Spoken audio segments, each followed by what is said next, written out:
రోజుకి 4 లక్షల లీటర్ల పాలు కొనుగోలు చేయాలని నిబంధన తొలగించారు. నెయ్యి నిష్పత్తిలో అనుభవాన్ని 3 ఏళ్ల నుంచి ఏడాది కుదింపజేశారు. రోజుకు 12 టన్నులుగా ఉండాల్సిన వెన్న తయారీ 8 టన్నులకు తగ్గించారు. డైరీల వార్షిక టర్నోవర్ 250 నుంచి 150 కోట్లకు చేశారు.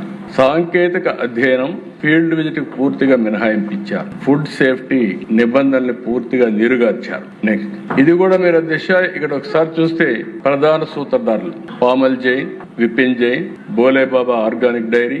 ఇది కూడా మనం గుర్తుపెట్టుకోవాలి. There are 2 dairies, Bole Baba organic dairy and Bole Baba foods limited. ఈ పక్కన మీరు గుర్తుపెట్టుకుంటే అధ్యక్ష నెయ్యి సరఫరా చేసిన షెల్ కంపెనీలు AR dairy, Vaishnavi dairy, మాల్గంగా milks.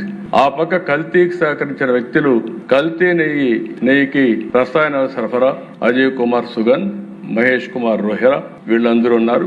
Bank account లో 4,69,00,000 రూపాయలు లంచం డబ్బుతో దొరికిపోయిన టీటీడీ బోర్డు చైర్మన్ పిఏ చిన్నపన్న కల్తీ నెయ్యి సరఫరాకి సహకారం అందించింది కూడా చిన్నపన్న అని చెప్పి చాలా స్పష్టంగా మనకు ఒక ఐడియా వస్తుంది.